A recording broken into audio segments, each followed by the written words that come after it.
Miami, Miami, Miami, Miami, Miami, Miami, Miami, Miami, Miami, Miami, Miami, Miami. It feels like Miami. Welcome to the Heat Beat Podcast, end of regular season edition. I'm your host, Giancarlo Navas, and with me today, the co-host of Pre-Gaming, 2K coach himself, Franky G, and Stream Beat co-founder. I'm sorry, it's been. I'm sorry, I apologize. It's been a long day. It's been a long weekend. Chat, I need you to bear with me. I'm coming back from a wedding. I am so hungover. I've put so many things on my body this weekend, and I am detoxing here talking basketball with you. Shout out to Nikias in chat, and congratulations. Big time. I don't know what you're doing. I saw Chef Shirley tell you the other day why you tweeting at me going back to the projects when you're doing pods with JJ Redick. We appreciate you stopping through the hood, but much love to Nikias, and congratulations to all your success, my friend. You and Steve do a fantastic job. This is some of your first. Some audience might not know who Lou is. As chat says, he looks like Louis C.K. So I love it, bro. I love it. That's my Louis favorite C.K. comment. without the cancellation. Yeah. So Let's keep it like that. Let's keep it like that. This is so Lou's done a post game, but he helps out on our pregame show. So shout out to Lou for being our newest member of the team, and he's doing some pods with us now, so it's exciting. Yeah. Hylia's very own. Hylia's very own. I love it. You know Gotta what else represent. is Miami's own? Yes, sir. Udonis Haslam. But more importantly, Miami Gaming Parties are our brand new sponsor because you deserve a customized gaming experience. Guys, listen, Miami Gaming Parties delivers private custom video game tournaments for gamers and lucky guests. This is truly custom. You pick the game and the package premium or black tie VIP for 8 to 16 people. And they bring it all, everything from PS5s to trophies for the winners. Play it at home or at a venue of your choosing with free on-site consultation. That's great. Perfect for birthday parties, bachelor parties, anniversaries, corporate events, anything you want to celebrate. If you wanted to throw an Easter Call of Duty or Valorant tournament, what better way to celebrate Jesus Christ than that? That's what I'm saying out here. Easter egg hunt for the kids, and then a Valorant tournament for the adults. So check out MiamiGamingParties.com for more information. You can find them on Twitter at Gaming Parties, on Instagram at @MiamiGaming_parties. At Miami_gaming_parties, or search Miami Gaming Parties on Facebook. So shout out to them. They're fantastic, and we're super happy to have them aboard. Gentlemen, let's start with the game. So we're gonna do today, chat and our lovely audiences. We're gonna preview the offensive side of the ball of Heat Hawks. However, we want to dedicate the first minutes of the show to talk about what happened today, boys. Udonis Haslam scored more points than Kyle Lowry has since November. Then Kyle's my guy, but Franky. I was a mess. I was bawling. I was crying.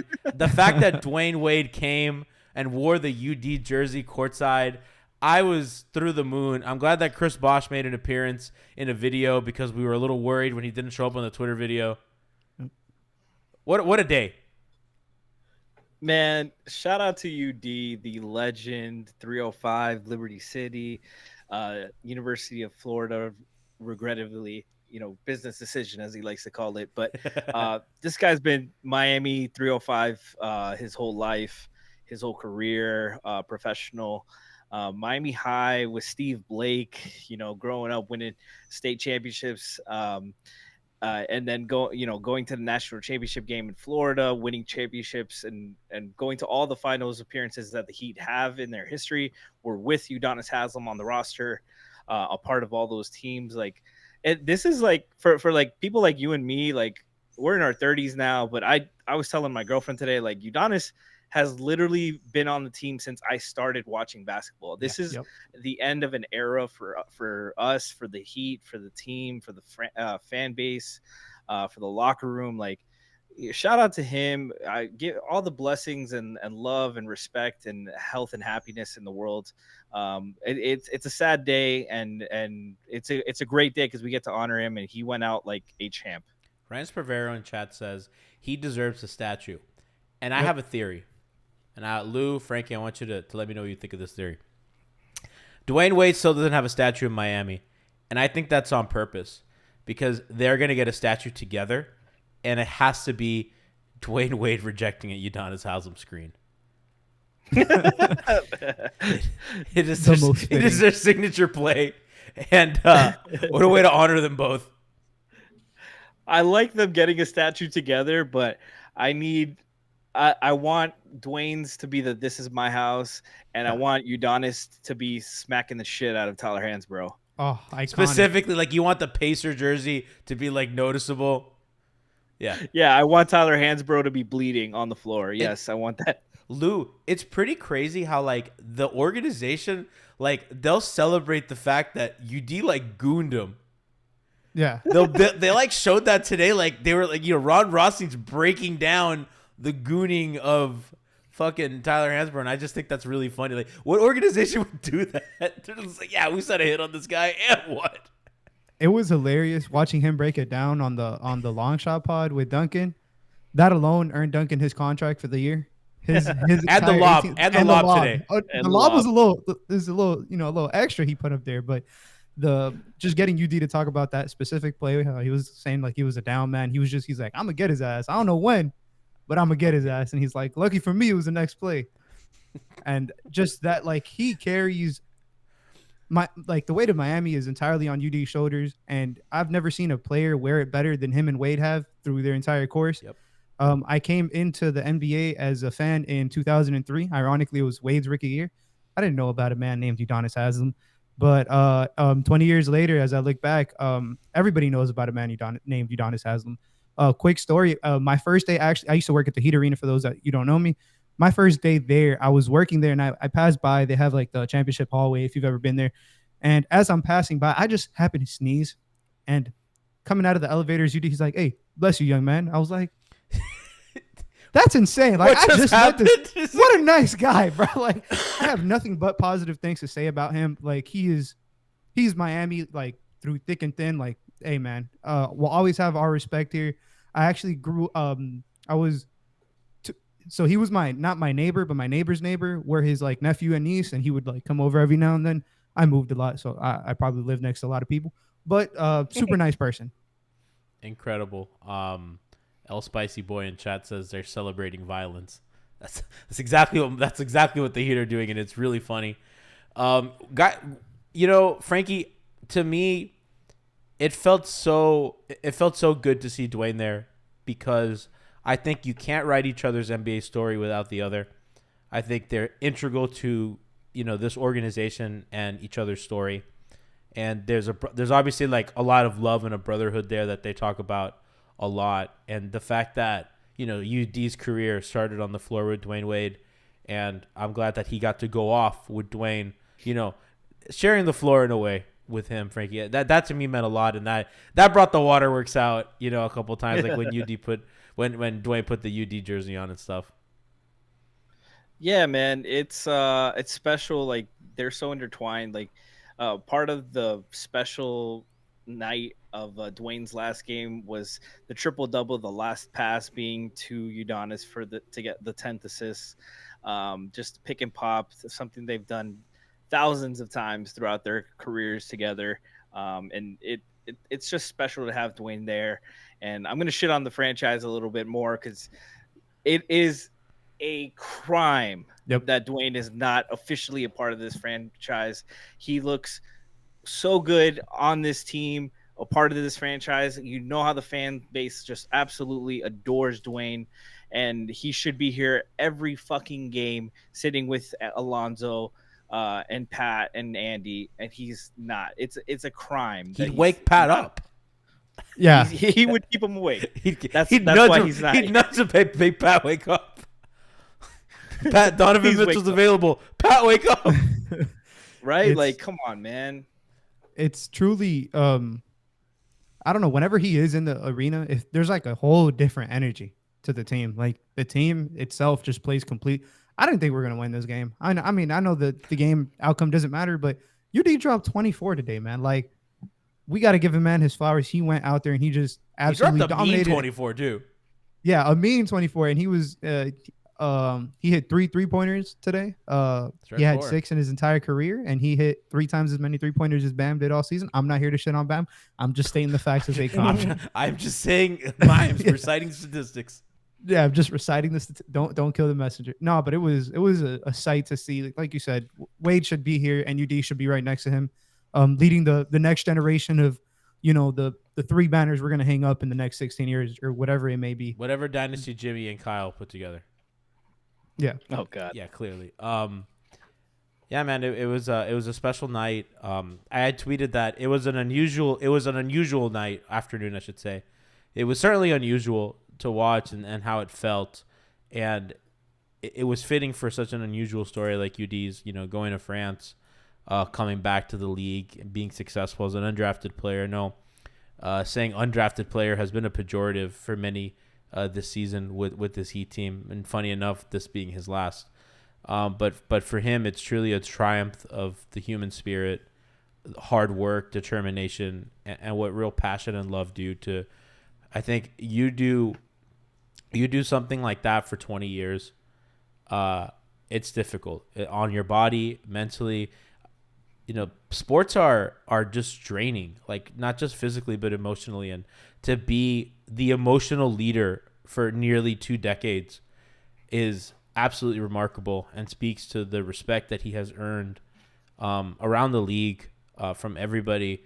I mean, those tribute videos, those are Hall of Fame players, the best that we've ever seen. Shaquille O'Neal, Dwayne Wade, LeBron James, Chris Bosh, like Ray Allen, Shane Battier. Like these are legends of our game that have won things at the highest level at every level. Mario Chalmers. It's funny because in the video, everybody introduced who they were except for Rio. Like even LeBron did, and Mario's just like, you know who I am. I'm fucking Mario Chalmers.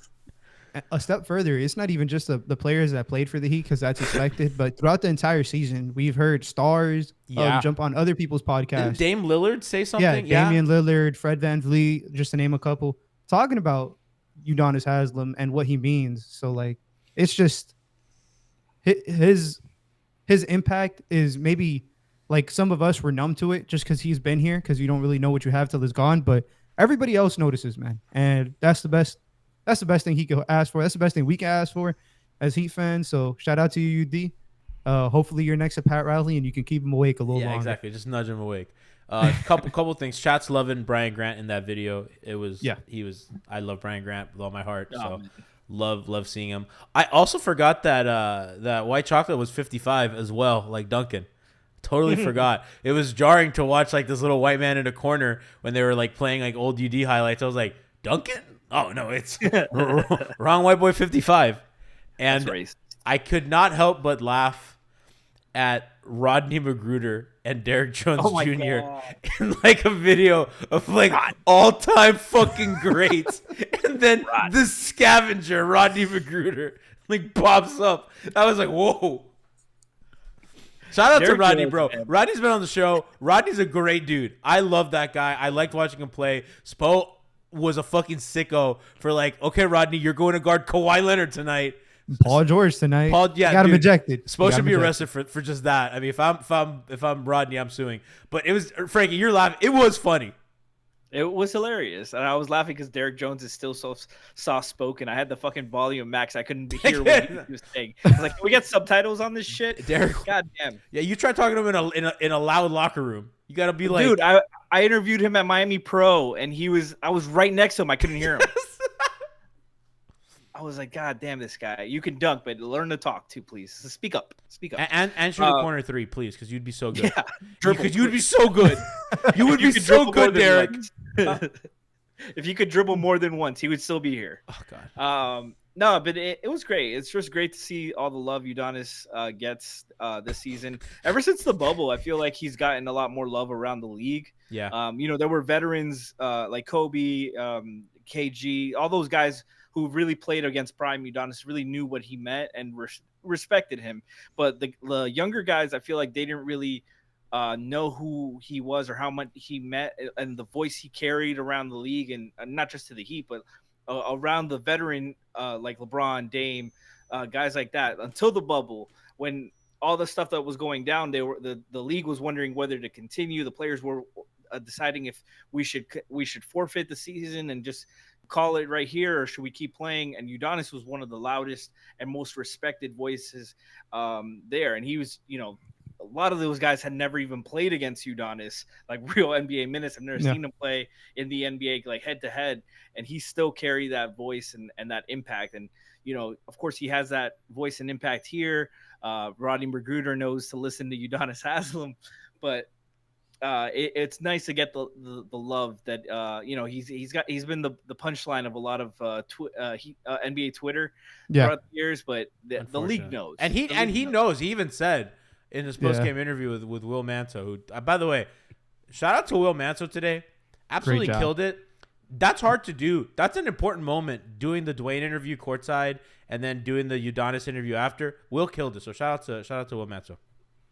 Yeah, and shout out to Udonis not adding Nikias directly, but subtweeting him. Yeah, no, he was. I felt bad for Nikias' timeline. Looked like it was on fire. I want to get to you in a second. I do want to say somebody, Callie, you said, did Crowder write the script for the video? He had such a massive part. That's so really true. Did. I was like, why are we getting so much Jay Crowder? There was a lot. There was an uncomfortable amount of Jay Crowder in that video. It was like the Eastern Conference Finals all over again. Yeah, really. Like, I thought it was like really cool that LeBron had a big part in the video. And Shaq, you know what I mean? And all that. And Dwayne. And then it's like, why is Jay Crowder like the third most used, Why does Jay have 10 to 3-point attempts already? Usage through the roof. Callie's like, man spent like half a season here. It wasn't even a full season. Hey, man. But it was an important season. Bro. It was an important season. It was important. The guy says, can we talk about it? Yeah, he said he's not walking around just drinking coffee. He said he was out there hooping. That was a shot at Jimmy.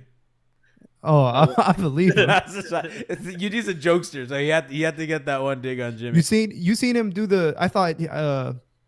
I'm pretty sure he showed Bam that move that he caught it and he did like he went to the dotted area and he did. I was screaming at my TV, and when Bam got him the rocking chair, iconic Bam. Ryan Spervero's iconic. I was waiting for Dion Waiters. All right, Chad. Who's the funniest Heat player that could have shown up? Hassan. Oh, Hassan! That would have been so funny. Hassan was not calling in from Puerto Rico, man. Oh my god! But Hassan doing it in like perfect Spanish, like Puerto Rican Spanish, fast as fuck.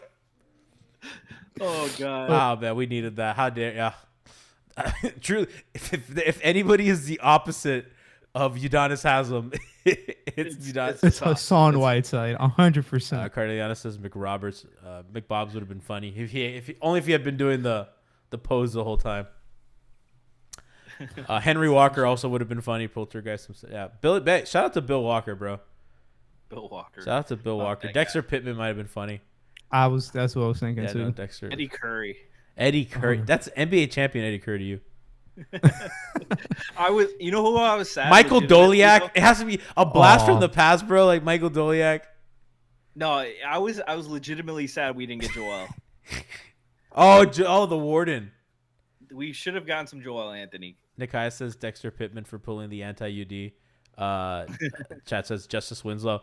Actually, Justice, Ryan Sparrow says Bees. So like Justice, Bees, and J Rich, that actually would have made sense because like UD was their vet. Like these guys drafted and they had success. Say what you want about Justice and Michael Beasley, they've had very successful NBA careers. I mean, they've played. Is Justice on year 10? Yeah, I think so. I think this is Justice 9. Yeah, dude, like you have a 9-year NBA career. That's a great. Yeah. You know what I mean? Like, and Josh, and who's the second round pick, and Bees, played a long time too.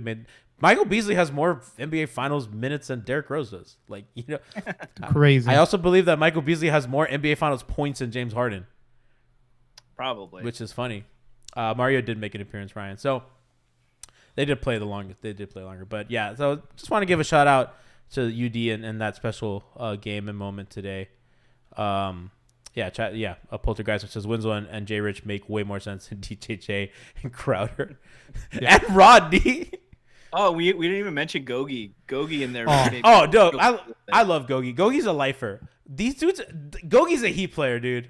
Yeah, Gogi's a Heat player. I love that. That was my favorite player before he came to the Heat. I was telling him off air. Steve Nash was my favorite player. He was like his protege, and when he came here, I was doing backflips. I've never done a backflip in my life, except that but one. I was doing backflips as soon as we got going. I was like, oh yeah, we're making it anywhere. He's taking us everywhere. Do you know? I'm here for it. Do you remember the Steve Nash black eye game where he gets elbowed in the and then his eye and I think Gogi had to hold it down for a little bit, and I think Gogi had a monster game that series too. Yeah, I love Steve Nash. That was a game gotta where he love. had 3 minutes in the second half or something like that. Yeah. Steve Nash is actually like him. I think people talk about Steve Nash being overrated nowadays. Bro, that guy would take over fucking games. It was amazing to watch what he would do as when he would I'm gonna score. That dude could shoot anywhere on the floor, and everybody on the floor became a threat because of how good he was. And I don't know. I think that I even think statistics don't do him justice. He's incredible, but not to sidetrack into Steve Nash talk. Yeah. But guys, we have a play-in to preview. Heat Hawks. Yes, let's talk about their offense, kind of where we think this is gonna go. This is an interesting series to me, or play-in game. I don't even know what to call them. It's our first time covering the play-in, so pretty exciting. Breaking ground. So I believe in the last 15 games, Miami has the best offense in the league, or one of the 5 best offenses in the league in the last 15 games. It's something ridiculous like that. Shocking. No, they're 12th, but it's still pretty good. I don't know why I read a stat that it was maybe it's the last 5 games. I don't know, but it's in comparison to what they used to be. Yeah, point is compared to what they used to be, they're top 5 right now. They're top 5 in my heart. I mean, they're top. They're 8th in the last 10. There you go. Nikai's man started the segment with a lie. Okay, the point is their offense lately has been pretty good, which you could not have said that for much of this season, which is absolutely pretty shocking, considering how abysmal it's been all season. On the year, Miami is 25th in offense, and they finished the year 9th in defense, miraculously holding on for dear life to a top 10 defense. Atlanta, defensively, they've been kind of weird because I think we're used to kind of their offense being super good and their defense being stinky. So their defense is 22nd, which is super stinky. And I believe their offense is also – oh, no, they're 7th in offense. Okay. So the world is corrected. 7th in offense, 22nd in defense. Franky, we talked before the show how that game on MLK Day kind of scared us a little bit into this series. I just think that Jimmy is going to have so many lanes to attack. The guard screening is going to be huge for Miami. Tyler, Kyle, whoever Trae Young is guarding. And I just think naturally in a game that matters, you can spam that. And it becomes incredibly difficult for Atlanta to get out of those actions. And I kind of think that's the nail in their coffin for series that matter. I think you saw it in the playoffs. We're going to talk tomorrow with Siobhan and Tiff and Kenny about what they're going to do on defense. But on offense, that's just it's so easy. It's so low turnover. And with the way Jimmy's playing, I just really think that's where this game starts and ends. Well, it's funny. We talked about the MLK game and how it scares us to not be overconfident for this game. But the most recent matchup with they had them on the back-to-back and they beat them both times. The first game they really dismantled Trae and DeJounte. They combined, just a refresher, they combined in the first game of the back-to-back 5 for 25 shooting with 7 turnovers and 18 points between them. And Jimmy only had 15 points in this first game. They completely dismantled those two.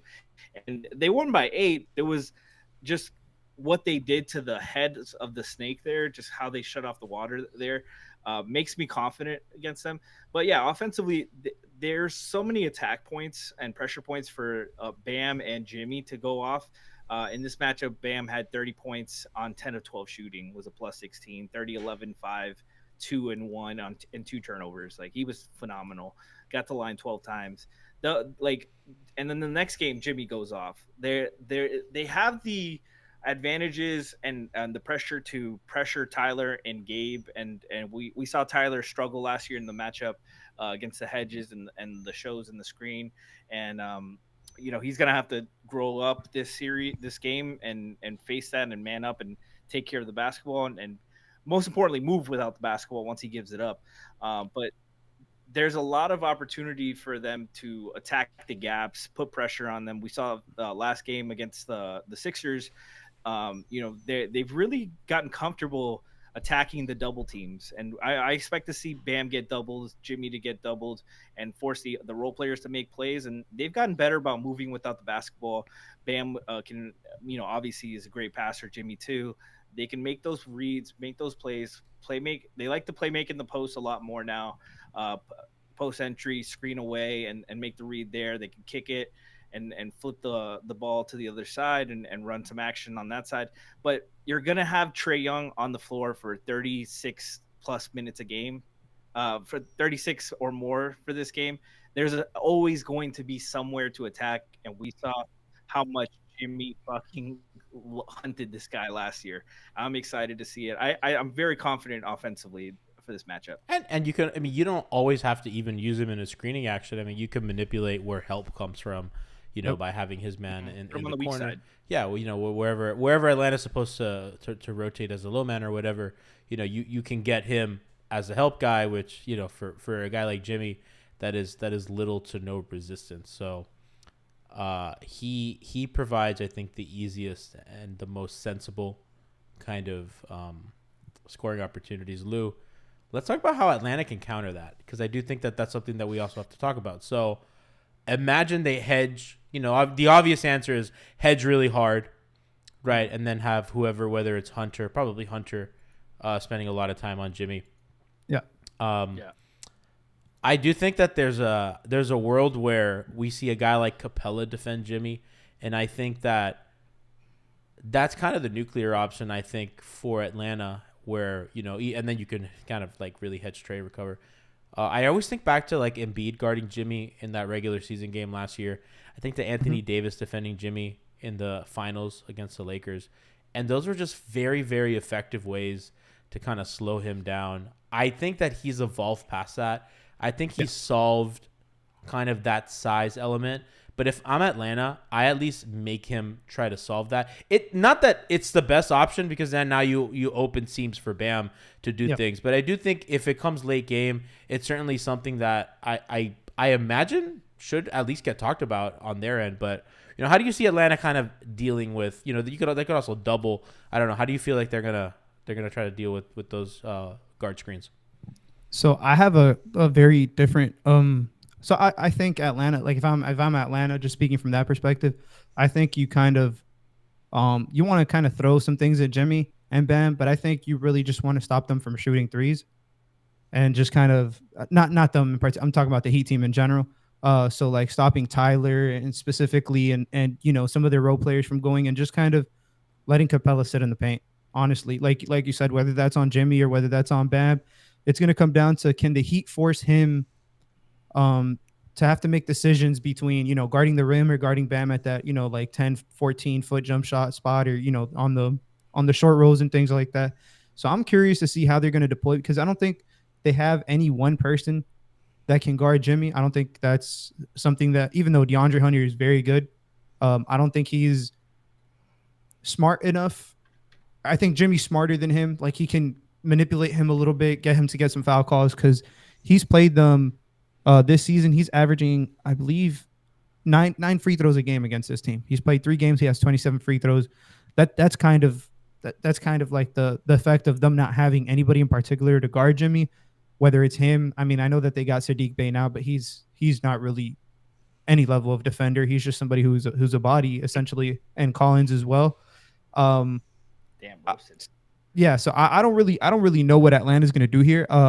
I expect a lot of trapping and them having to be communicating and stuff. But like you said, they're gonna have Trae Young on the floor for 36 minutes roughly. That's got to be a scene where we're gonna attack consistently. And I think Tyler specifically, he's struggled against his Atlanta team throughout this entire season. He's only averaging 15 points on like 36% shooting and 21 from three.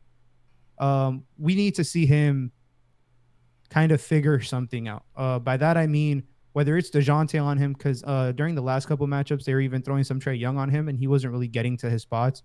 Like he was doing a Trey lot played of that settling. matchup like he took Yeah. his quotes on the podcast very personally. That's how No. I experienced that. Absolutely, it was and He and was it's playing good frustrating. defense. I was like, where did this come Yeah. from? And it's frustrating because I'm like, Tyler, just get by him, like not get by him, but like hold him at bay. And I he think you just got to be couldn't. physical if he does that. Yeah. He's not strong enough to. That was my that's where I was gonna go with Tyler. He needs to lean into this team physically. I know he's not the most physical guy. Last year you talked about him struggling. Last year they had a lot of Wright on him, DeLon Wright. This Yeah. year they have DeJounte Murray, who's a similarly built player. Obviously not the same. Those player. are just tough matches. That's a lot of size. a lot of length. That's what bothers him, which Yeah. is why like I worry for him in kind of these very wing heavy series. Yeah, and he needs to get something going to help clear the lane for these guys like Jimmy and Bam and stuff like that. Because I like our chances. I'll be very honest. I like our chances with us against attacking their defense, specifically with Collins and Hunter on the floor. Because I think if we're gonna play Strus, which is what I imagine Strus is gonna be starting, I don't think Hunter or Collins are gonna be very comfortable guarding. Like, it's going to be like a pick your poison type of thing because the spacing that Strus creates is more space for Jimmy to attack. And if you put Collins on him, he's not as good of a defender as Hunter. So I do think offensively, we should be fine. If I'm Atlanta, Frankie, I just bail out on Max and guys like that. I'm not even joking. Like I think Jimmy's been so good that, you cannot let him get easy baskets. They cannot let him get to the free throw line because that just – I think the other thing about Atlanta is, they want to play at their tempo. They want Trae Young out in space. They want Trae to control the game. That's when they're at their best. And I think if Jimmy's taking a bunch of free throws, that obviously kind of like drags the game into Miami's mud, which you want. Let's heat set their defense, which their transition defense has been. Frankie, I know that you've not been happy with what you see out of it. So It's been trash. Yeah. So, as long as I think the free throws are huge too. So if you're Atlanta, I'm like, you may have to just send a bunch of help. Kind of like how Miami does it. You load up and you man to make sure that, okay, well, Jimmy's going to see 3-4 bodies every time he turns the corner on a pick and roll. And those bodies have to be, maybe you want Capella as a help guy plus whoever else is coming from the weak side or Strus's man. Yeah, I think what they would do, if I'm them, I'm making Max and Gabe beat me in the starters. I'm assuming Max they're going to be the other two. Yeah. Because that's how they finished the season with, and they've been playing well with them. But I'm gonna double Jimmy and Bam. I'm going to double them from different sides. I'm gonna pressure Tyler. And make the other guys make plays. And those, Gabe and Max, shout out to them. They've been playing very strongly, especially Gabe as a starter. I just looked something up, and I'll talk about Gabe more, but just a quick thing. Gabe as a starter has a higher true shooting percentage than Tyler has for the season. And that, I think it's around league average. If I'm remembering, league average, I think was like 55%, 56%. They're both around, Gabe's at 56.9, Tyler's at 56.6. According to Basketball Reference. There we go. So Gabe's been pretty solid as a starter. And, they're obviously going to count on Gabe's defense. But Gabe's dribble penetration, when he has his best games, it's usually starts with attacking, taking advantage of the lanes, creating pressure, finding Bam inside, kicking out, playmaking, and then going to his step back. It's going to be a big game for him to make plays off the bounce and look for his cutters, his roll man, and swinging the ball around. It's really important that this game, in a 1-game sample size, you can't boggle down into the little things here. If your shot's not falling, you still have to create pressure. You still have to do what you're supposed to do, and trust the process there. Yeah. he's done a really good job. I trust his decision making for the most part, and I think he's gonna have a good game in this matchup. I think so too. I mean, I'm worried about their shooting, just in general. Shout out to what Fig said in chat, resubscribing at Prime. 13 months, baby. It's a little over a year. Congratulations. Happy year and month anniversary. He says UD 2023 Finals MVP. So we haven't talked enough about the UD element of this, the UD wild card as a new Perfect starting for next four. Bam. Stretch four for Perfect sure. four next to Bam. Been saying it for years. Their shooting is going to be pretty critical to their success in general, and I think last year you kind of saw what this matchup looks like when they shoot the ball well. I'd be surprised if Duncan gets minutes. I think they kind of decided on their playoff rotation, and he doesn't seem to be in it. Although they do play a lot of drop with Capella and Collins, and I think that there's some room for. There's something there that I would, obviously a one-game sample is different than a series. I would like to see Duncan get a little stint and kind of see what they can get off of a Bam handoff and get one of these guys and drop. I think that especially a guy like Duncan who's so ignitable, he can win you a game. He's that good a shooter. He did last year against his team. Yeah. I mean, they really just bombarded them, but especially in a one-game sample. I think that could. I don't think he'll play, but certainly, I'm always a fan of getting bigs who drop in handoffs because it's just always been successful for Miami, and I think it's the most realistic way to get some consistent shooting going is attacking a drop with handoffs for these kind of movement shooters. Yeah, so I will add to something that you're talking about essentially is just spacing the floor. With Kevin Love, I think his minutes are going to be huge. Obviously, defensively, we know the questions. We know what they're going to do defensively. They're going to play zone. But I'm talking about offensively. The Hawks are a team that's going to play either Okongwu or Capella, basically the 48 minutes of the game. Two rim protecting bigs. You know what they're there for. When we have Love out there, I'm curious to see, can we attack? Obviously, they're not the best at closing out, especially Capella compared. They're both very good defenders. I'm not here, but it's out of their element essentially. So I'm curious, as with Love out the game, are we going to see some more Jimmy, or are we just going to completely space the floor out and just make them guard somebody? Because throughout this entire season, we played the Hawks 4 times. We're averaging 29 assists, which is phenomenal. Our ball movement has been there against this team. Obviously, the shot making, specifically from story of the season. Yeah, 35.9%. I guess that's better than what we've been shooting for the year. But just in general, the ability for us to, like you said, when the double comes, to swing the ball to get to the open player, and having Love out there, I think is just going to create some more space that we haven't had. Because one of these matchups we had the mechanic out there, and the other one we had Orlando Robinson. No shade to Orlando Robinson, all shade to the mechanic. But did you see that he was a plus 14 or something today? What a point, I don't care. What a point shaver, dude. Now he's like a minus 1,000. Yeah, exactly. That brings him down to a minus 500 for the year on 37 minutes played. Lovely. Fuck that guy. Absolutely love it.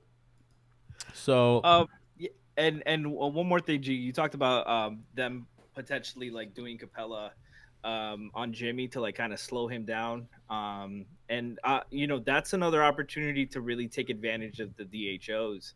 And we saw that in the bubble run when Anthony Davis guarded Jimmy and they started letting him drop. All right, you're gonna drop now. Duncan's gonna have a better screener right here, and Jimmy's got that roll. Had a steam if AD shades over and he can get that angle. And Jimmy's great at getting to the line.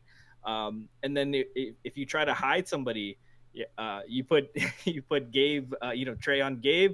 All right, now you're gonna invite Jimmy to get that DHO, try to get that switch on Trey, get Trey involved, get involved in the action. He's gonna pick up some ticky-tack fouls right there.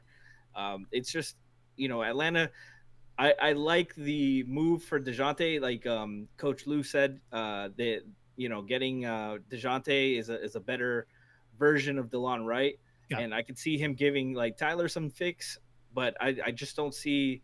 DeAndre is a big, long defender, but he's only 220, and Jimmy is a lot stronger than him, so he doesn't have the weight. He barely has the height over him. So I really don't see how they have an answer for Jimmy or Bam. So Atlanta is a team that they give up a ton at the rim. They are fourth in most in offensive and defensive rim like rate like of opponent. You know what I mean? Like they allow the fourth most in the league, and they don't allow a lot of threes, right? So they stay home on their shooters, right? So we talked up, you mentioned Kevin Love, that's huge, especially if you can get kind of Capella out of an action, right? If you're staying home, if you're coached to stay home on your shooters, that kind of changes the dynamic a bit. Although, that when you're talking about Love, I think that's an interesting time to experiment with Capella on Jimmy, because I don't think Love is hurting you too bad offensively in other ways. He may shoot, he may get a post up here and now, but they're not going to use him as a hub. And I just think if you get the ball out of Jimmy's hands, and let Kevin Love beat you, then I think that's a win. So that's 100%. That's an interesting wrinkle that I don't think we're going to see.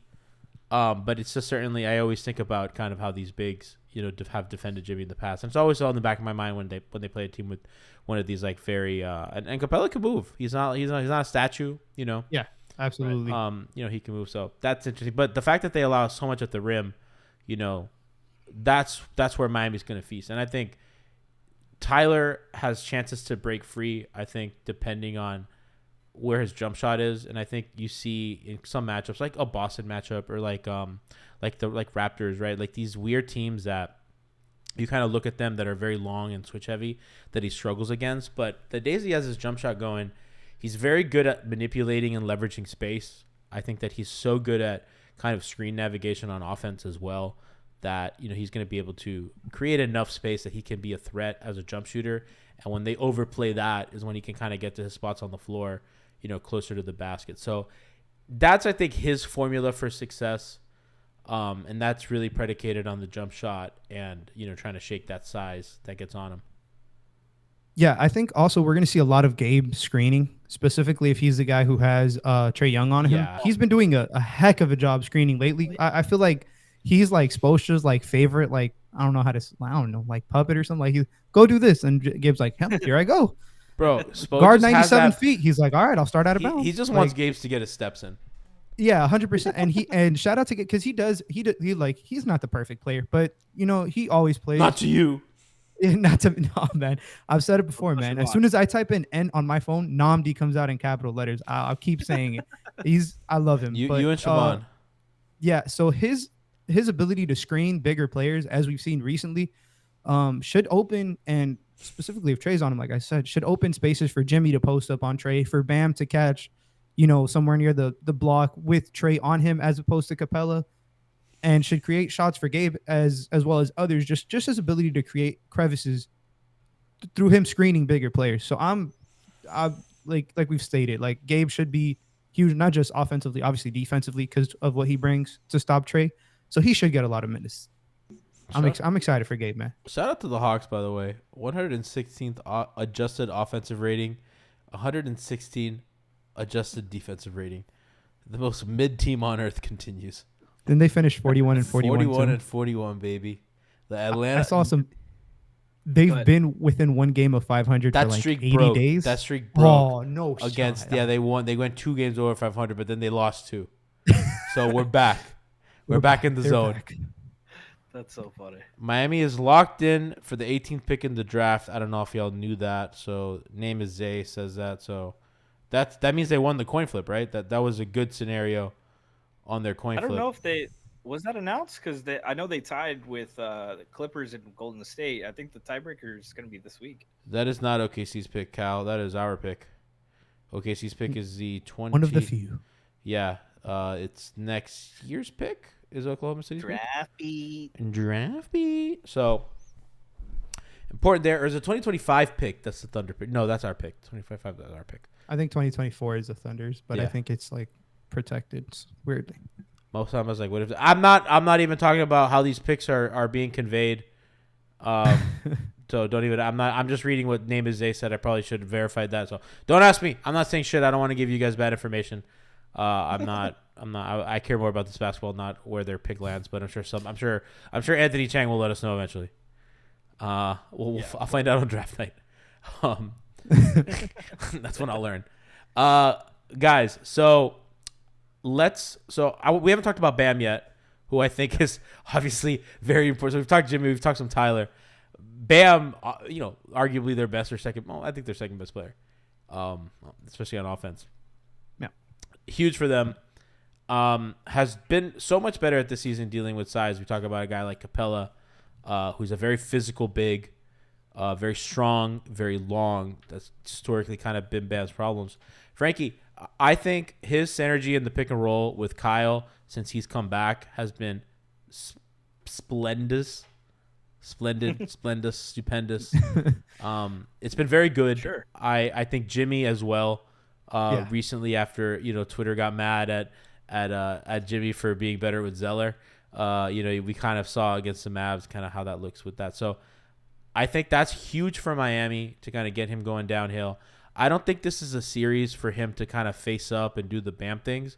I do think it's a great series for him to be a roll man, especially getting kind of Trey Young in the pick and roll. If you're Tyler or Lowry, whoever he's guarding, I think you get him in the pick and roll, kind of force a little bit of overhelp, kind of slip those screens, get going downhill, get your shooters involved off the short roll. I think that's really his role this on offense this series.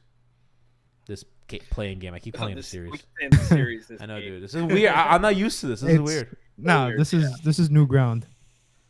Yeah, definitely. No, but it's definitely an important game for him to kind of establish himself, reestablish himself as a playoff performer.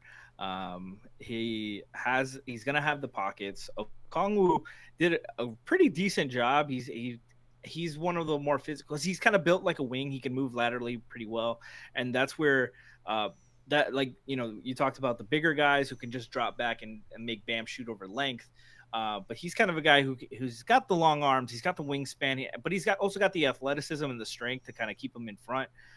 We remember in the bubble OG when they put OG on him and they could switch to DHOs, that kind of nullified that offense. But historically when they put a wing on him, they kind of invite that post up game, and they can just switch and kind of stifle up the offense there, because the Heat don't really have, besides Jimmy, they don't really have a guard or a point ball handler that can really attack and take advantage of mismatches. So he's got to be a big focal point of this. You talked about the roles. If they do the manipulation where they get Trey on the weak side, it's going to be advantageous to get him the ball. We've seen a lot of times on the rolls, though, the guards seem to settle for their mid-range pull-up instead of for getting to the rim. You got a 2-on-1. Don't pull up. Don't shoot the floater. Get to the rim or throw the lob. That's what it needs to be more of. And oftentimes they settle a little bit too much, and that's mostly Gabe and Tyler. Needing to do a better job there. Head of steam, be aggressive. Tyler, to his credit, though, last couple games he has been a little bit more aggressive, going to the rim, being physical, attacking the drives. In the Philly game was really good. I love that. I just need to see more of the better decision making. Don't predetermine your reads. Bam needs to do a good job doing that too. Making aggressive decisions, reading the defense. Don't say, "Hey, I'm gonna shoot this time. I'm gonna pass this time." It's got to be, I got to be aggressive, move quick, and I got to pass when the shot is open for my teammate, not a beat later when the defense has already recovered. And that's where the growth needs to come for Bam and Tyler. Lou? I agree with most of everything Franky said. Most of everything. Most of everything. No, I'm just saying. I do think this is like he was stating. Bam screening is going to be huge in this game. Specifically for Tyler and for Jimmy. Just getting DeJounte off of Tyler so he can breathe a little bit is going to be critical for the Heat and for Bam specifically, and Tyler to get obviously to help this offense move along when Jimmy's not in the game, and just his. Are you worried if they switch that? No, Not No. are we past that phase of Bam where like him switching doesn't? No, DeJounte is too little. In my opinion, he should not be. I He should not be I switching. agree. I'm just asking the Yeah. questions. No, My yeah, only concern is if where they get him the ball. Like if they switch that, like if are you gonna post up Bam or if you're asking him to dribble over and It'd be like a perimeter pass on the- action. Yeah, like you got to let him initiate inside and clear out. yeah. And that's where you could take advantage. If you're asking just because he's got a smaller guy on him doesn't mean that Bam's gonna dribble past a smaller guy No, or he should be looking for He's physical. sellouts. I will Right, say right. though, guys, about Bam, he's looked his best against the Hawks in that second half of that MLK day when he was flying down the court. They were schmoovin'. Like the Heat were schmoovin', and he looked incredible. He was beating every Hawk down the floor. They were playing at the pace that he wanted to play at. I think that's had his best against the Hawks, which was the total reverse of how Atlanta kind of got too cute with how they were playing that half. But regardless, like I just think that that's like the most optimized, including all the kind of, we talked about the slipping of screens and all that, and kind of how he can get to that backline help off short rolls and stuff like that. But him moving and then playing with a little bit more pace, I think is important for him. Yeah, him adjusting to the matchup is huge. Hey, 'Cause shout out like to you said, Franky. Subscribe to Tier 1 for 12 months. shout out Frankie, 100%. No, but him adjusting to Kongwu and Capella, because they're similarly built, but they don't play the same way. They're both more mobile, but Capella still kind of like hovers at the rim a little bit more than a Kongwu. So it's just him being able to adjust and kind of getting the ball in that scenario. Bless you as well. Getting the ball in that scenario Bless you, as well. young man. Getting the passes in from Jimmy, etc. Yeah, and Bam getting to the line is really important in this matchup. For the season, he shot 26 free throws in the 4 games against Atlanta. He had a true shooting percentage of 68.6%, averaged 24.5 and 9.5 and 4 assists. Like he was just dominant against this matchup. We need to see it one more time. Just one more time. I mean, guys, I'm not particularly nervous. Maybe I should be because this team is super Jekyll and Hyde, but I'm not too concerned with them. They should win this game. They're a better team than Atlanta. I think on offense, Atlanta provides them a unique opportunity to actually score. Get and the we've ball seen rolling. them be successful against the Hawks at various points in the season in terms of kind of getting the ball through the basket. Before we go, let's go through a couple of our X factors for this matchup on offense. And I'll go first with, you guessed it, Frank Stallone, Kyle Lowry. Shout out to the Deuces. Obviously, everybody knows he's my guy and all that. Yeah, blah blah blah. What he provides them in pick and roll with Bam, I think is really important. I think his play with the bench unit has been good.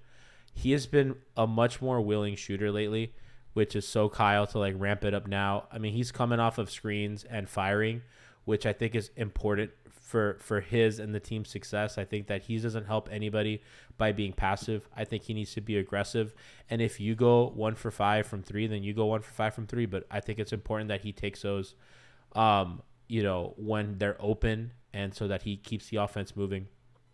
And I've seen him do that. And again, they're going to be playing a drop, with their bigs, right? Collins and Okongwu and Capella. And I find that to be kind of a place where he can be successful coming off those screens and shooting, especially from the wings. He's very good at that, kind of stepping into that 3. His mid-range has been very good this season as well. And I think that, again, a guy like Trae Young, if they get matched up against each other, which I don't think that Trae will be guarding Kyle very often. But in kind of scramble situations or you get him in a switch, Kyle is a brick. As we all know, even the bigs, he don't go anywhere when they try to post him up, and he can kind of get him under the basket. Kyle's in a little bit of underrated post game. His mid range shot, that little turnaround in the paint, has been very reliable, and I think that he has a strength factor as well. That he gets to go downhill and he'll be able to kind of I've liked what I've seen the last like 10, 15 games where he's like looking for contact, going downhill, finishing through the contact. He's a strong guy, obviously has a lot of mass. And I think he's important. I think he's important to their success. He's certainly he plus probably I think any shooter are their like easiest, most realistic ticket to being like a good team again, like a legit good team. If he plays at a level that I think he's capable of. And I think he's huge. I think he's huge in this series and in general for their success. I think if he plays well and if he kind of does the things that you know that he can provide, like their ball movement has been so good lately. And Yes. I don't think it's coincidence that this started when he came back. We lamented early in the season how it wasn't Frankie, you remember we had this conversation? It's like it wasn't the bad shooting numbers that were like inexcusable. It was the low assist numbers. It's like you are not playmaking, and you were literally brought to playmake. You were not brought to score. Despite what many fans wanted out of you, that's not what you were here for. You were here to playmake and ball handle, and he was not doing that. So I feel like they've gotten that level out of production from him. These last 15 games or so. And I think is why the offense looks suddenly fixed. Yeah, Spoelstra, I think getting Kyle to buy in, because I feel like during that stretch, I felt like he was being asked more and more to be a spot-up shooter and less to be a playmaker. So I think getting Kyle to buy back into just like the bench unit is yours to playmake. Like go and do your thing has been crucial for this offense to, not just stay afloat, but like be very good as of late with Kyle coming off that bench. So I look forward to that again. If he can control the pace against Trey or DeJounte, whichever one of them is in the game, if he can control the pace against them, I think I love the pick. I basically love Kyle being the X factor. I think if Kyle demands DeJounte to guard him, that's such a positive. Like if he's like killing them and like they have to be like, all right, DeJounte, go get him. That's gonna help Tyler so much, and I think that'll compound for him because I think it'd be kind of rough if like your first like postseason quote unquote, you're not playing too well, and then you get your reward is the wing defenders of the Boston Celtics. I think that for him to get in a groove early is important. So I think Kyle is the guy that can help him get there. Yeah, for sure. And you talked about Kyle's playmaking, but it's more of the ball movement when the Heat is really peaking offensively. They had so many turnover issues offensively when he was out for that extended period of time. They just couldn't take care of the basketball. They were so sloppy with every little thing. They couldn't pass, they couldn't catch, they couldn't cut, they couldn't space. They just were vomiting on and shooting themselves in the foot at the same time. Yeah. And they were a point guard short, essentially. Yeah, but it was also a mentality that they were kind of missing. And they've had games where a few games throughout the season where in the most recent Atlanta matchup was one of them where they've had almost a 3-to-1 turnover assist to turnover ratio, and that's what I want to see. Like low, 30 assists, 10 turnovers. That's a great Heat offensive night. I don't care what the rest of the shooting is. That needs to be the standard. I think Jimmy and Kyle just generally having these incredibly low turnover, high assist games recently is crucial. So huge. Yeah, because they are not good enough on offense to be giving away possessions, and their defense has slipped to the point that you cannot be giving teams live ball turnovers. Right. No, but I think it also comes into the fact that Jimmy hasn't been as ball dominant in the recent games. Because when Jimmy was going through his amazing stretch, the Heat were scoring, but it wasn't really. I never really felt like it was going to be something they could rely on. There wasn't showing me enough like consistent play that they could rely on. Like it wasn't going to be Jimmy could score 45 every game. Like that's not realistic. Yeah, it was the Jimmy Heat, not the Miami Heat. Essentially, a lot of hero ball, which is cool. Exactly. But he plays with. There's so many rhythm players on this team, like Tyler, Gabe, Max, Bam. Those guys are all rhythm players. They need to touch the ball. And when Jimmy is going matchup hunting, an extensive amount. Yeah, it's great that he scored 45. No one else is touching the ball. And now when they're doubling Jimmy, he's got to kick it out. They're cold. They're ice cold. The ball's been moving better. Jimmy hasn't been scoring as much. You mean the Luka? Yeah, exactly. And the Harden. The Trey Young. Yeah, exactly. But when Kyle came back and he started bringing the energy, the ball swinging, the ball moving side to side, inside out, like that's when the offense started flowing. Guys, everybody started playing better. You have games where you got 6 guys in double digits, and Yep. instead of just Jimmy, Frankie, and that's you more know what it's consistent. been? I can believe in that team. It just kind of came together when you said that. Kyle brings us an energy that I think they haven't had on their bench since Tyler left it. And I think that kind of made their team make sense. I do think Kyle Lowry's better than Gabe Vincent, but I do think it makes sense for him to come off the bench because Yeah. he does bring in energy and a zip and a fire, and I think that they need that, and I think it's proven that it works. Yeah, 100%. a million Schmeathan percent. says, "God damn, they're still going. G, let these people spend time with their families." No, they're gonna talk Kyle Lowry with me on Easter. This is how I win. I want to get to y'all's X factor. So let's go Frankie then Lou. Frankie. So I went with Kyle. Who are you going with as kind of your X factor on offense in this play-in game? I'm gonna go with Gabe. I think he's definitely earned his minutes defensively against Trey, but him being able, they're gonna try to hide Trey on Gabe most likely in the starting lineup. It's gonna be Gabe or Max. Him being able to be aggressive, attack the paint, move the As a ball, screener, as Lou kind of as a pointed out screener, earlier. yeah. Those I love those plays where Gabe's setting a cross screen for Bam or Jimmy in the post and forcing the switch, forcing the guard to show. You do that with Trey guarding you, and he's got to help on Bam and Jimmy. Like you're gonna create a lot of and one opportunities, or Trey's gonna just be avoiding fouls. And that's his screen game has improved immensely. He's a fucking headhunter on that end. And Tyler too. Tyler, to his credit, he used to get so skinny on screens. Like he did not want to set a screen, did not want to get any contact. He's got a way wider base. He's taken more pride into it, and shout out to him. He's improved on that skill set a ton. But Gabe has a little bit more strength, a little bit wider base. Since he's smaller, he gets a little wider, and it's a little bit more annoying.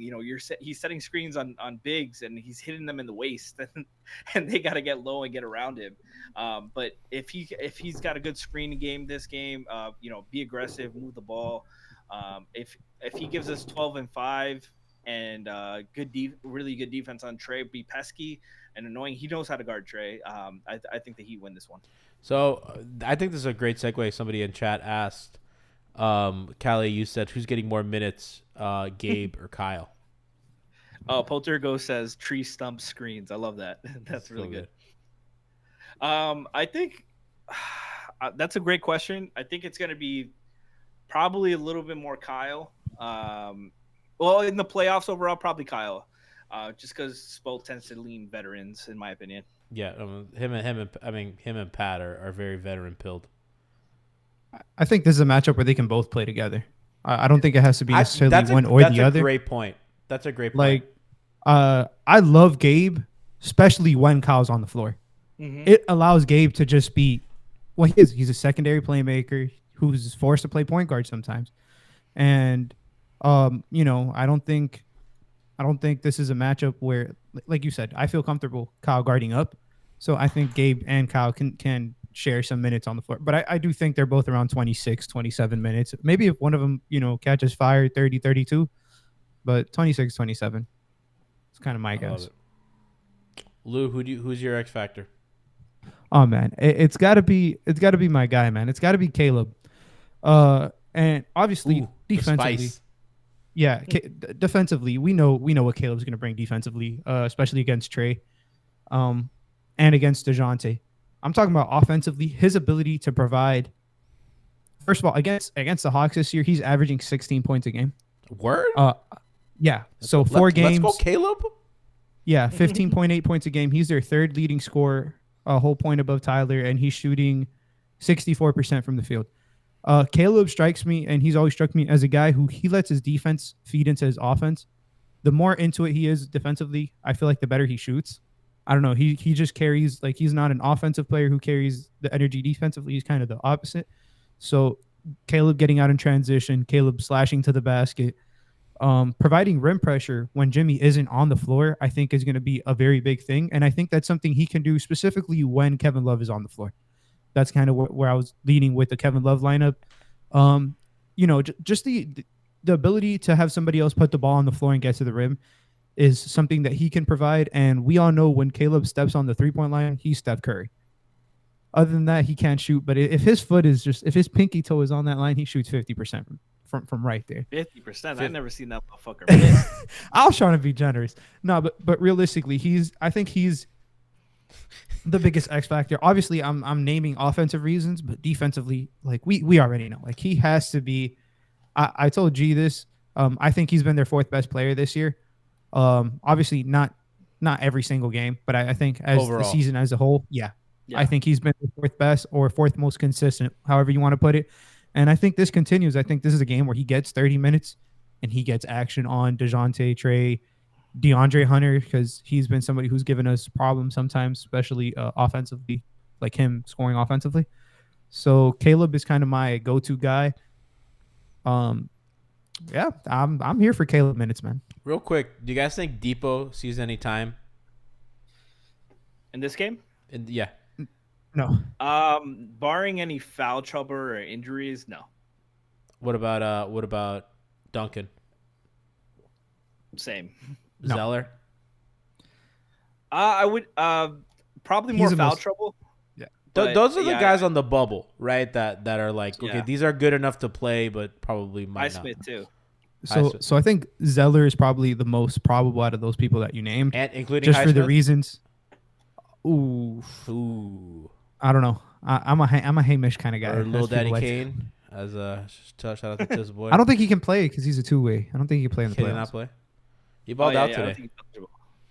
Bro, his jumper looks silky. Completely different jumper. He will be a rotation player next year. I think that. 1,000,000%. I'm not gonna lie. And Moose said this in our chat. Moose is like, and I love Moose, and he's like, I don't understand why this guy didn't get minutes this season.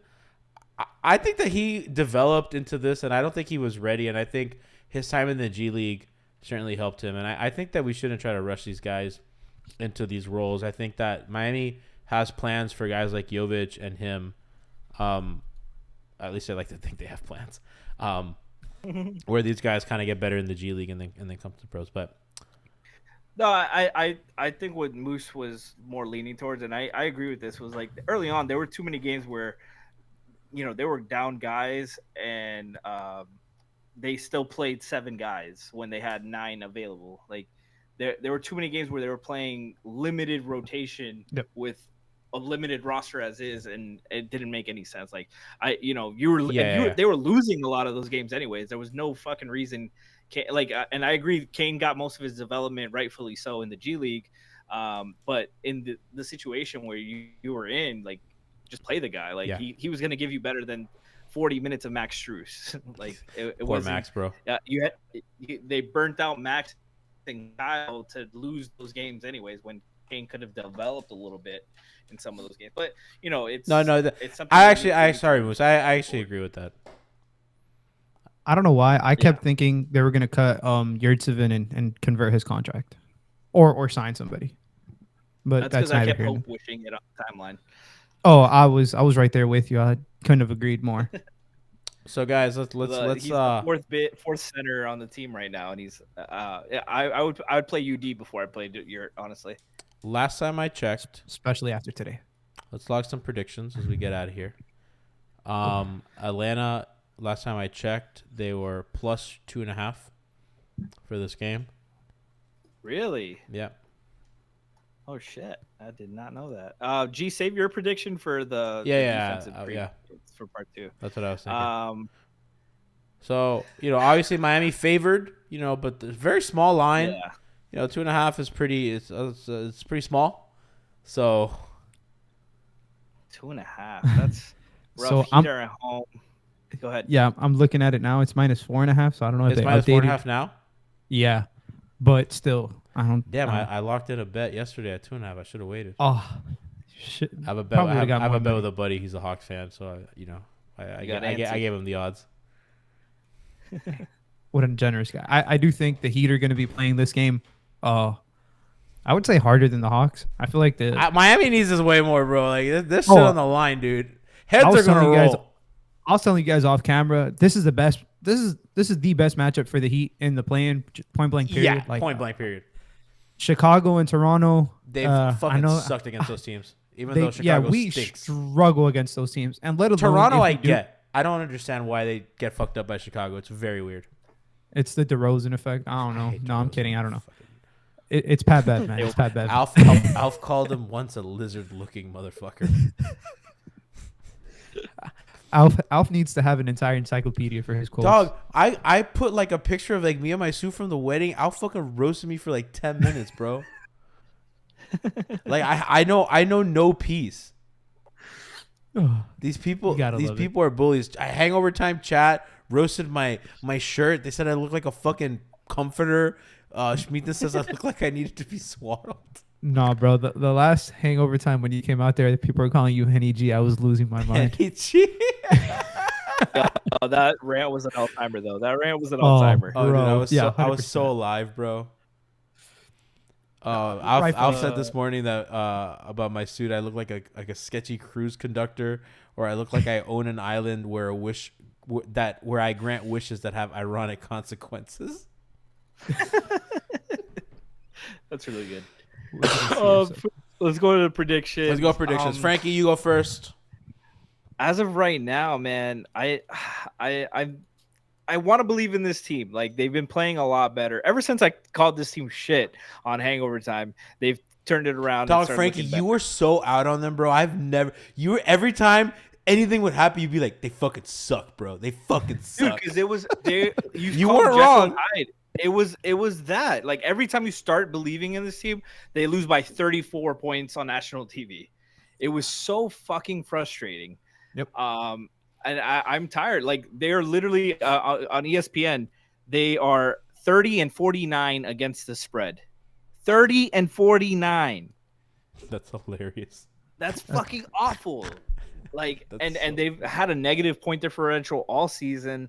Like, every time they win against a good team, they blow it against a bad team at home, on the road, didn't matter. So it's just hard to believe in this team. I want to believe in them. I'm going to believe in them because this is the playoffs, and this is a meaningful game. There is no put up or shut up time. Like, it's put up or shut up time, I mean. So I'm going to say Heat by 6 because I don't believe they're good enough to blow teams out consistently. And Atlanta should come with some energy. But I mean, it's 4.5. You know what? I'm going to say 4 because they're not going to cover. And they're going to get a clutch game. Always. Heat by 4. Vegas always knows. Lou, what you got? So the last time me and Frankie did predictions, the spread was 14. He picked that they weren't going to cover, and they won by 13. I'm a little more optimistic. I think the Heat will want this game more than the Hawks. I stated that already. Why were they favored by 13? It was Detroit, I think. Yeah, Detroit. I'm stunned that they were favored by double digits against anybody. It was by 14 and they won by 13. That's crazy that they were favored by double digits against anybody because they fucking and they suck. didn't cover. And they didn't cover. And they didn't cover. Yeah, 14's 100%. crazy, dude. How did they come up with that? I'm fucking what? They were favored by how many? I would have never done that. You put a gun to my head, I would be like, hell no, that's gonna be a 4-point game with 2 minutes to go. I don't know, man. Vegas must have not been keeping up. But I do think this game we're going to cover. I actually think we're winning by the 14 points that they gave us against Detroit. My guess is 118-104. Let's fucking go. Lou with the fucking guts, bro. Lou hasn't done this long enough. That's why he has the guts. No, you guys don't understand, bro. I've spent you. the whole year. My friend was over here saying we're making the finals again. And before the season started, I was like, I don't think our team's good enough, man. I don't know. I don't see our team. After that Sixer game, I'll believe anything. I'm in. In December, he came to me. He was like, I think you're right, man. He's like, I think you're right. And ever since that moment, I've been the one trying to like keep the band, like keep the hopes up because I think we started off too high and then we got way too low on this team. And somewhere in the middle. I think I don't know, man. We'll see how it goes. Hopefully they do win. 118-104. You heard it here first. We love to see Bookmark it. At me on Twitter if I'm right. Your friend saw Love. the Deadman versus the Lakers moment and was like, "All right, I don't believe in this team anymore." That was a low point of the season for me. Yeah, that's That was what it. That was for me. rock bottom. Rock bottom was Dedmon holding the ball, a Laker player taking it out of his hand while he was still under our own basket, and then Dedmon falling over and giving that Laker player the middle finger like it wasn't his fault. I refuse to believe Dwayne Dedmon played. This Heat team started after he left. Dog, I'll just leave. He's the worst player in the NBA. Udonis subbed in for Dedmon this year and was better. No, absolutely. That's how bad he was this year. Dedmon, I'm telling you, Dedmon didn't have a 24 point night like that. Doing it all over the floor. Didn't have a 24-point month. All I'm saying is if Udonis Haslam played every single one of those Dedmon minutes, we'd be looking at the 5 seed with the Knicks. I'm telling you, we would have had at least 2 or 3 more wins. That's what I'm saying. We would have been. The Knicks are 3 wins ahead of us. We would have been right there with them. Callie, you says, hold up, Frankie. UD might be the 8th best player on this team. I wonder what the Heat's net rating is without Dedmon. They're probably like a plus 84. Actually, we can pull that up. That is that is obtainable data, my friend. I by the way, for the record, spoiler, I do think it's still bad. Because I don't think it's even the stench of Dedmon wasn't enough to fix it, but it certainly is. He was. Yeah, they were still pretty like close. It's probably like a plus 2.4 or something. Okay, like so that. they're minus 10.43 with Dedmon on. They are plus 0.41 with him off. So they won without Dedmon. They were a winning basketball team without Dedmon, and with Dedmon, they were the worst basketball team. Yeah, so just off a differential. How is he so bad, 10.4? bro? You said minus 10.4? Yes. That's worse than the Spurs, guys. Dog, That's the he worst in the sucks. league. They're the worst team in the league when he plays. He single-handedly tanked this season. I'll never forgive him. He's the worst. Where's Birdman, man? Bring him back. Bro. Shout out to My you, worst ever take was when they signed Birdman. I think it wasn't even a buyout. They just kind of just signed him in the middle of the season. And my dad is like, who is this Birdman guy? Is he good? I go, bro, he's another one of these centers that they're going to try, and he's going to suck, and it's not going to matter. Did you say the same thing about Dedmon when they signed him? No, I said that. I might have told this Ryan Anderson. This Chris Anderson story, but that's my worst. I think I've even said that on the pod. No. I'm saying, like, didn't you say Dedmon, like, it wasn't going to matter? He's going to suck.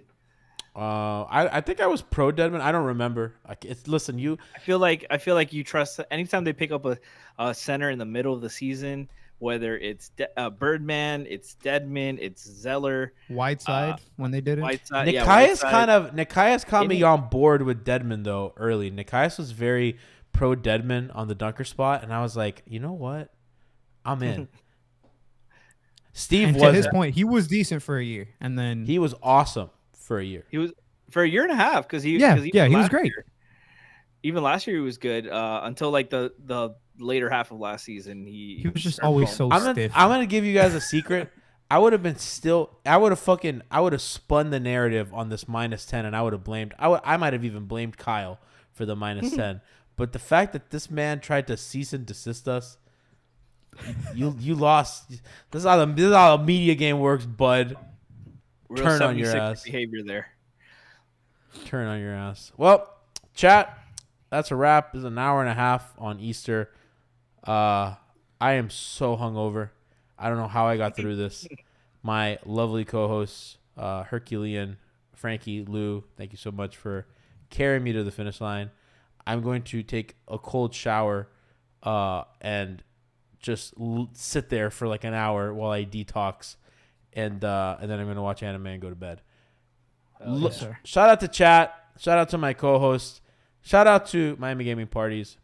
Shout out to Hangover Time that will be on Tuesday for Heat Hawks. So get ready for that. And it's going to be a fun week, man. We're going to have a lot of good playoff coverage tomorrow. Tiff, Bon, and Kenny.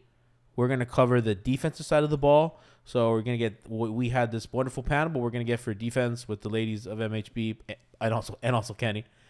And we're going to have a good time. And then you're going to have Hangover Time on Tuesday, and then we'll have reaction on Wednesday. And then depending on the result, we'll have content for you throughout the series. We'll have a preview for whatever game they play, and it'll be really exciting.